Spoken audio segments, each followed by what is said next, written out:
देते हैं, पाकिस्तान में एक और आतंकी के मारे जाने की खबर है।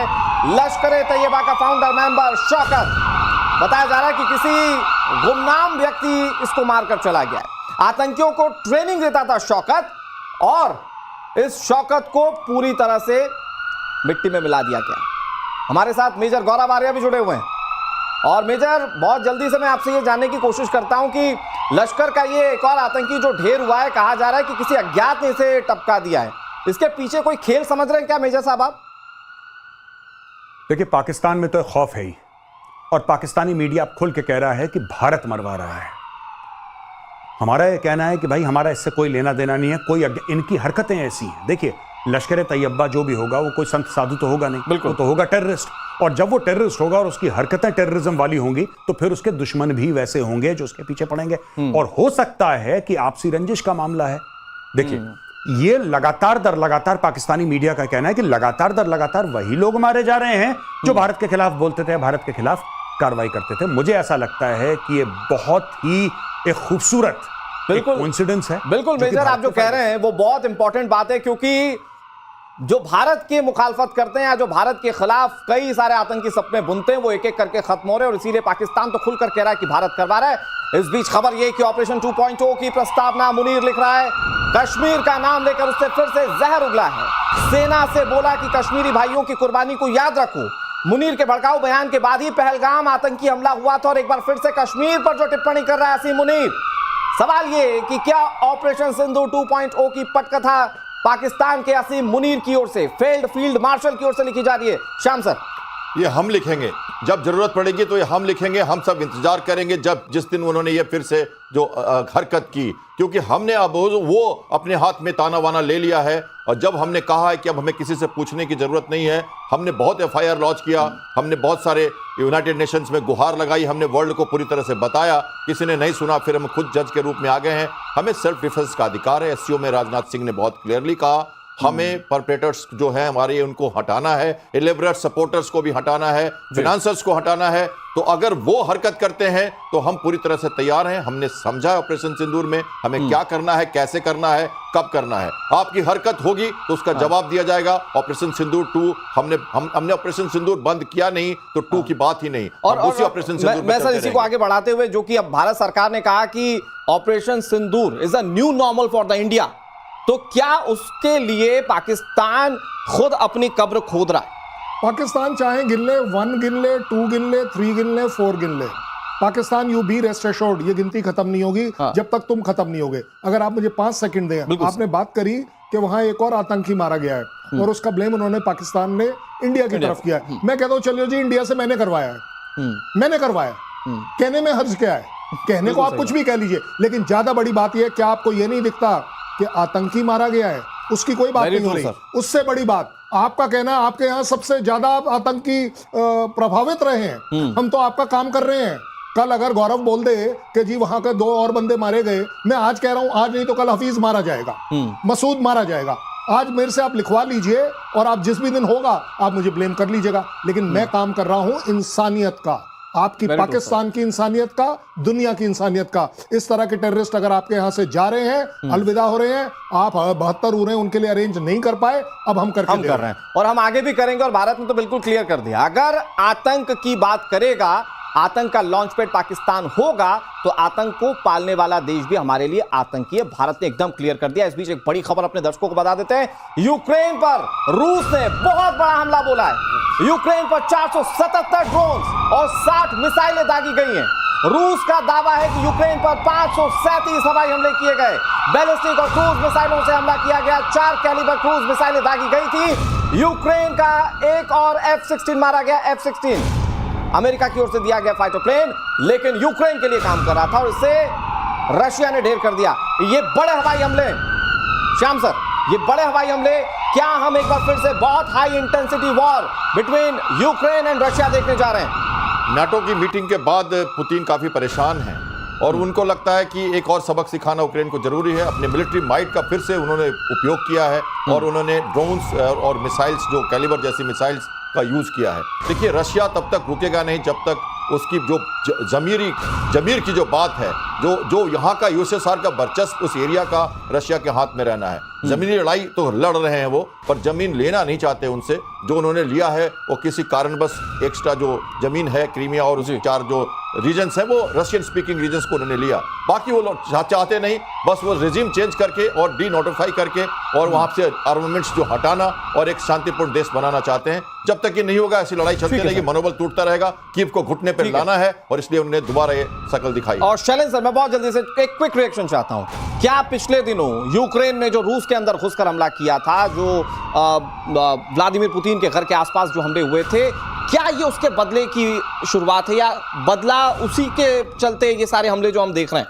मुझे नहीं लगता कि एक अकेले आप अपने आप में बदला चल रहा है। अब आप देखिए इस बदले के साथ और क्या चल रहा है। नेटो कुछ करता है, पुतिन एक मैसेज, नेटो कर क्या रहा है? मैसेज ही तो कर रहा है और तो कुछ नहीं कर रहा है, लड़ाई के अंदर तो आ नहीं रहा। इसी तरह पुतिन क्या कर रहे हैं कि लीजिए आपका मैसेज मैंने ले लिया, अब मैंने इतनी बड़ी स्ट्राइक कर दी, आप कर लीजिए क्या करेंगे। आप बहुत बड़ी ऑर्गेनाइजेशन है, बचा सको तो बचा लो। ज्यादा बड़ी बात यह भी है कि यस, सेरेमोनियली ये देखा जाता है कि you dare attack my president, true, that is very serious. तो उसका जवाब अपने आप में उतना ही सीरियस और भयानक दिया जाए। एक और इंफॉर्मेशन आ गई है। इंफॉर्मेशन ये कि नाटो और रूस में तनातनी और बढ़ गई है, जिसका जिक्र हमारे डिफेंस एक्सपर्ट कर रहे थे। पुतिन ने बाल्टिक सागर के ऊपर जासूसी प्लेन भेज दिए। देखते ही जर्मनी ने यूरोफाइटर जेट्स को उड़ा दिया है। जर्मन हवाई सीमा में घुसने से पहले ही रूसी प्लेन मुड़ गए।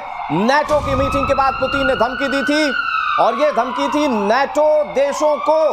और ऐसे में जर्मनी के आसपास जैसे ही विमान उड़ते हुए दिखे, जर्मनी ने अपने विमानों को एक्टिव किया और उसके बाद रूसी विमानों को मुड़ना पड़ा। हमारे साथ जो डिफेंस एक्सपर्ट है श्याम सर, ये रूस क्या वाकई में ये इंटेंट करके अब नाटो देशों को भी किसी तरह से टारगेट कर रहा है? पोस्चरिंग और मसल फ्लेक्सिंग तो वॉर में जरूरी है और रशिया लगातार बाल्टिक सी में अपने ऑपरेशंस करता रहता है। वो उसकी जो जगह है वो बहुत इंपॉर्टेंट है। बाल्टिक सी उनका सी बेस है, वहाँ पे कलिनिंग्राड का बहुत बड़ा बेस है और उस एरिया में वो चाहे वो फिनलैंड हो चाहे वो स्वीडन हो, ये सारे जो एरियाज हैं उनको वो लगातार परेशान करता रहता है। और एक तरह से जर्मनी को भी उसने बीच बीच में पोस्चरिंग दिखाई है। तो इनके प्लेन तो कॉम्बैट एयर पेट्रोल पे जाते हैं और वापस आते हैं, ये दिखाते हैं कि हमारा जो एयर स्पेस इस एरिया का है वहाँ हम कहीं भी जा सकते हैं, तुम भले हमें रोको लेकिन हम रुकेंगे नहीं और हर बार हम आते रहेंगे। तो ये मसल फ्लेक्सिंग का एक तरीका होता है जो वो लगातार दिखाते रहते हैं। लड़ाई हो रही है यूक्रेन में, पर जो पेरिफेरल कंट्रीज हैं उनको दहलाना, उनको एक तरह से चुप रखना और उनको बराबर संकेत देते रहना कि तुम्हारी जो एयर स्पेस में हम आ सकते हैं। शैलेंद्र सर, इसको मैं थोड़ा सा आगे और समझना चाहता हूं। When it is between NATO and Russia, more than 30 country once a side और रूस अगली साइड में, क्या ये वाकई में दुनिया के सामने ये इक्वेशन वॉर के लिहाज से बनती हुई दिख रही है? नहीं, आप देखिए ना, नेटो 30 कंट्री बोली है, 32 कंट्री बोली है, उनमें से पहल कौन करेगा? बात सबसे बड़ी है, वो नहीं करेगा। As far as Russia is concern, उसे नेटो को दिखाना है। ये जो जहाज उड़ाने वाली बात जो आप कर रहे हैं, तो उसमें भी आप पाएंगे ये बड़ा सीधी बात है कि वो उसके एरिया में एंटर नहीं हुआ। आपने मसल फ्लेक्सिंग करी, प्रोपोगंडा किया कि मैं आ सकता हूं और मैं यहां तक आ सकता हूं। उसी तरह जर्मनी ने क्या किया, मैं भी अपने जहाज उड़ा सकता हूं। क्या ये बताने की कोशिश है दूर रहिए नहीं तो मैं ये कर सकता हूं? ये दोनों तरफ से होगा और ये हमेशा डायरेक्ट वॉर, मेरा ये अपना आकलन है, नेटो कभी कोई एक कंट्री अपने आप डायरेक्ट अटैक नहीं करेगा। आप देखेंगे हर एक कोई बैंक अपॉन कर रहा है कि नेटो पूरा का पूरा मेरे पास अटैक के लिए आएगा। जो मुझे नहीं लगता कि कहीं पर भी आप देख पाएंगे कि रशिया के खिलाफ वो एक एग्रेसिव पोस्चरिंग करेगा, लेकिन जाकर अटैक करना जिस भी कंट्री से करना होगा वो बहुत बड़ी कीमत होगी। श्याम सर, एक 10 सेकंड में रिएक्शन आप भी दे दीजिए। तो मतलब ये कभी नहीं होने वाला कि नाटो वर्सेस रशिया, ये कभी नहीं होने वाला? ये कभी नहीं होगा, इसलिए कि नाटो कभी भी डायरेक्ट फ्रंट में नहीं आना चाहता, अमेरिका भी नहीं आना चाहता। अमेरिका ने तुमने हाथ भी खींच लिए एक तरह से, और नाटो चाहता है कि पीछे से जितना टैसिट सपोर्ट, जितना आर्मामेंट, जितना बैकअप, मनोबल, ये सब यूक्रेन को देते रहे। बेसिकली वर्चस्व की लड़ाई है। वो पोलैंड तक अगर सीमा पे नहीं रुके, वो नाटो ने अपनी लिमिट्स नहीं डाली पोलैंड की सीमा तक, यूक्रेन को फ्री नहीं किया और यूएसएसआर का जो पुराना वर्चस्व है वो वहां पे दाखिल नहीं हुआ, तब तक ये होता रहेगा। नाटो कभी सामने आएंगे नहीं, उन्हें इस बारे में उन्हें सोचना पड़ेगा कि और मुझे लगता है कि फिर अगर ऐसा है खुलकर नहीं आएंगे और सिर्फ back back of the door आप सिर्फ कहेंगे नहीं नहीं जंग लड़िए हम आपके साथ है, तो फिर सारा नुकसान जो है वो सिर्फ यूक्रेन का है। पूरा का पूरा नेटो यूक्रेन के साथ है ना, दिख तो रहा है यूएस यूक्रेन के पूरा साथ देश आज बर्बाद हो चुका है। लड़ कौन रहा है? कोई नहीं लड़ेगा तुम्हारे लिए। ये जो F-16 आपने अब दिया, 2 साल पहले दे देते, वो मांग रहा था। ये जो नेटो की मेंबरशिप जिसके पीछे वो पड़ा हुआ है, आपने आज तक नहीं दी और ना देने की, तो आप लड़ेगा कौन? आज ये नेटो कंट्रीज बोल, आप नेटो के अंदर देख लीजिए, यूएस बोलता है कि नेटो अपने जब तक पैसे ज्यादा नहीं देगा मैं अकेले क्यों दूं? उनके भी तो अपने प्रॉब्लम्स हैं। लड़ाई लड़ना अपने आप में नेटो कंट्री के किसी भी कंट्री के फेवर में नहीं है। बहुत बारीक चीज आपने दर्शकों को बताई है, और मैं सिर्फ इसको एक बहुत नॉर्मल तरीके से इसको नॉर्मलाइज करता हूं कि बहुत खूबसूरत मुल्क था यूक्रेन जो आज बिल्कुल बर्बादी की कगार पर खड़ा है। इस बीच एक बड़ी खबर अपने दर्शकों को बता देते हैं। इजरायली हमले से एक बार फिर से गाजा दहल उठा। इजराइल के हमले में 72 लोगों के मारे जाने की खबर है। खान यूनिस के पास मुवासी में हमला किया गया, जहां फिलिस्तीन स्टेडियम के पास अटैक हुआ। ये फलस्तीन स्टेडियम है और यहां पर अटैक हुआ है। ये देखिए तस्वीरें। आज गाजा की पूरी सूरत बिगड़ चुकी है और बड़ी बात यह है कि अभी भी हमले लगातार इजराइल की ओर से किए जा रहे हैं। वो लेबनान वाला मोर्चा हो या ईरान वाला मोर्चा हो, जॉर्डन वाला मोर्चा हो, हर एक मोर्चे पर जंग लड़ने के बावजूद इंटेंसिटी हमलों की बिल्कुल कम नहीं है श्याम सर, और इंटेंट एकदम क्लियर है कि अपने दुश्मन को छोड़ना नहीं, जो इजराइल इस वक्त दिखा रहा है। इजराइल ने ईरान से निपटने के बाद वापस अपने कदम गाजा पे ठोक दिए हैं, और उन्होंने कहते तो हैं कि उन्होंने मारा है जब वो लोग फूड के लिए वेट कर रहे थे और वो ह्यूमन एड्स का इंतजार कर रहे थे। बच्चे भी उसमें मरे हैं और कई लोग उसमें घायल, फोटोग्राफ्स काफ़ी सारी आई हैं। फ्रांस ने ये भी कहा है कि हम इसमें हेल्प करना चाहते हैं, ह्यूमैनिटेरियन एड देना चाहते हैं, और ये भी देखना चाहते हैं कि कौन जो हमास के लोग हैं, हमारे जो एड्स जो हम दे रहे हैं, खाना लेके भाग रहे हैं या जो सामान पहुंच रहा है उसको इधर उधर ले जाके डिस्ट्रीब्यूट कर रहे हैं अपने हमास के कैंप में। तो वो सारी बातें हो रही हैं। अमेरिका ने भी रिस्ट्रेन करने के लिए इजराइल को कहा है, लेकिन इजराइल का तरीका अलग है। उससे जहां खतरा लगता है वो उसे तब तक डिसमिनेट नहीं कर देता, बिल्कुल खत्म नहीं कर देता, तब तक वो रुकता नहीं है। तो जैसे उसे फुर्सत मिली थी हिजबुल्ला और हुती से और ये अपने हमास से, तो वो ईरान के पीछे गया, और जैसे ईरान से थोड़ी सी उसको मोहलत मिली है तो फिर से वापस अपने मिशन में जुट गया। लेकिन एक स्टेप बैक जाते हुए शैलेंद्र सर, मैं आपसे समझता हूं कि जैसा कि श्याम सर ने कहा कि इजराइल के हमला करने का तरीका अलग है और वो जैसे ही मौका देखता है हमला करता है, और इस वक्त उसके लिए थ्रेट तो ईरान भी है। तो क्या प्लानिंग ईरान के लिहाज से भी इजराइल इस वक्त कर रहा है? नहीं, देखिए, इजराइल के नॉट दैट कि मैं कोई पैलेस्टीनियंस का बहुत बड़ा फैन हूं या उनके अगेंस्ट हूं। अगर एक बिल्कुल निष्पक्ष करें, हमास गाजा में है कौन? पैलेस्टीनियंस हैं। वहां की टेररिस्ट ऑर्गेनाइजेशन कौन है? हमास है। आप बताइए, पैलेस्टीनियंस ने उनको इलेक्ट कर पैलेस्टीनियन अथॉरिटी बना दिया पूरी की पूरी हमास को। ये जो 100, 200, 500 किलोमीटर की टनल है, आपको क्या लग रहा है रातों रात अपने आप बन गई? इसमें पैलेस्टीनियंस इन्वॉल्व नहीं है। अरे भाई, आज आप अपने अगर बच्चों की दुहाई दे रहे हो, आप ये एक घेटो था पूरा का पूरा, और क्या डिस्ट्रॉय करवाना चाहते हो? हम जब हमास की बात करें, एक बड़ी खबर आ गई, मैं वो अपने दर्शकों को बताता हूं। इजराइल ने हमास का कमांडर मार गिराया। ये बहुत बड़ी खबर व्यूअर्स। हमास के टॉप कमांडर अल ईसा को ढेर कर दिया है। 7 अक्टूबर वाले हमले का ये मास्टरमाइंड जिसे मार गिराया है इजराइल ने। अपने दुश्मनों को चुन चुन कर खत्म करता है इजराइल, ये उसका तरीका रहा है, और एक बार फिर से उसने वो करके दिखाया। प्लीज चलें, कंटिन्यू। मैं आपने ये जो आपने लेटेस्ट खबर दी, एक कमांडर गिरा दिया, 10 और खड़े हो जाएंगे। पता है क्यों?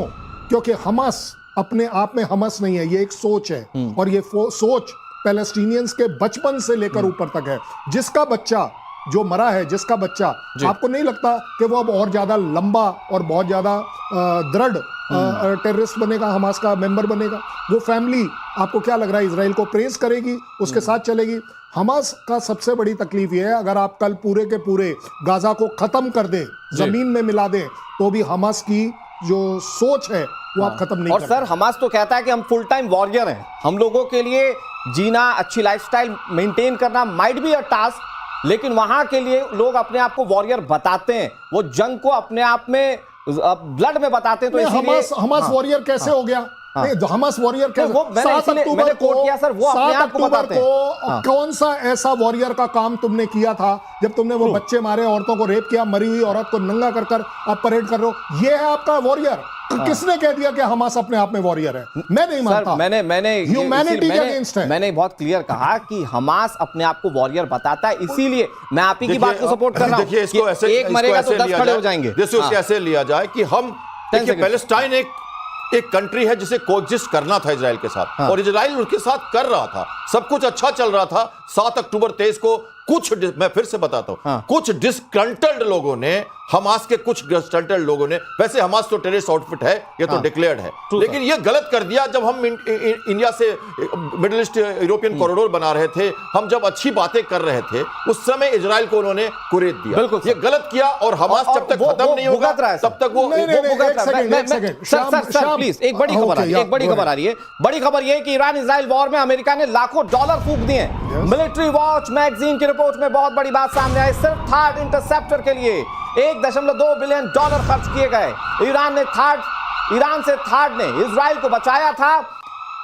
और मैं गलत नहीं हूं अगर शैलेंद्र सर, तो ये थर्ड वो है जो सैटेलाइट के तौर पर इंटरसेप्ट करता है मिसाइलों को। प्लीज आप थोड़ा इसको इलैबोरेट कर दीजिए। देखिए, सबसे बड़ी बात यह है, एयर डिफेंस सिस्टम बैकबोन है इजराइल को बचाने वाली। अगर 100 मिसाइल इजराइल की तरफ चलती हैं, चाहे वो थार्ड ले लीजिए, पैट्रियट ले लीजिए, आयरन डोम ले लीजिए, वो एरो 1, 2, 3 ले लीजिए, ये सारी की सारी ग्रिड अपने आप में कंट्री की बाउंड्री से बाहर भी और अंदर भी ये ही अकेले बचाती है। अगर 100 मिसाइल इसके तरफ आती हैं, डेडली मिसाइल आती हैं, तो भी आप देख पाते हैं 5, 6, 7, 8, 10 मिसाइल एक्चुअली ग्राउंड पर गिर पाती है, जो कि अपने आप में उनको मंजूर नहीं है, क्योंकि इजराइल अपने आप में एक बहुत ही कंजेस्टेड एरिया है। कहीं जहां भी मिसाइल गिरेगी अपने आप में बहुत बड़े डैमेज। सर एक और बिग ब्रेकिंग अपने दर्शकों को बता देते हैं। ईरान को 30 अरब डॉलर देने पर अमेरिका विचार कर रहा है। ईरान को प्रतिबंधों में ढील ट्रंप प्रशासन की ओर से मिल सकती है एटॉमिक साइट्स पर तबाही के बीच। ये बहुत बड़ी खबर है। एक तरफ न्यूक्लियर प्रोग्राम को रोकने की बात अमेरिका कह रहा है, दूसरी तरफ खबर यह कि ईरान अपने न्यूक्लियर प्रोग्राम्स को बढ़ा रहा है, तीसरी तरफ खबर यह कि ईरान को 30 अरब डॉलर अमेरिका देने पर विचार कर रहा है एटॉमिक साइट्स पर तबाही के बीच। ये खबर है, पैसे के बदले ईरान को रोकना होगा, ये स्ट्रेटेजी है। हमारे साथ मेजर गौरव आर्य जुड़े हुए हैं। बहुत जल्दी से मेजर, आपसे ये जानना चाहूंगा मैं कि ईरान की एटॉमिक साइट्स को तबाह करने वाले ट्रंप के दिमाग में चल क्या रहा है? ये जो पैसे की मदद है, ये क्यों देना चाह रहे हैं ट्रंप? अगर अमेरिका यह कहता है कि ईरान को वो अरबों डॉलर देना चाहता है और प्रतिबंध वो हटाएगा या सैंक्शंस हटाएगा, तो एक चीज है कि इसकी क्या गारंटी है कि ईरान न्यूक्लियर वेपन इस्तेमाल नहीं करेगा। ये मैं देखिए, न्यूक्लियर वेपन बनाएगा, उसने कोई मना नहीं करा, उसने कभी ये नहीं बोला कि हम न्यूक्लियर वेपन प्रोग्राम अपना खत्म कर देते हैं। और अगर बोल भी दिया तो विश्वास नहीं करना चाहिए, क्योंकि फिर डुअल यूज टेक्नोलॉजी को लेके वो बोलेगा पीसफुल मीन्स के लिए, और फिर चुपचाप वो वेपन बनाएगा। ये कभी अल्टीमेट गारंटी क्या है कि रेजीम जो है तेहरान में वो बरकरार रहे, अल्टीमेट गारंटी और न्यूक्लियर वेपन्स। कभी भी ईरान की करंट रेजीम, खमेनेई की रेजीम, वो कभी भी न्यूक्लियर वेपन्स का पीछा नहीं छोड़ेगी, पाके मानेगी। और अगर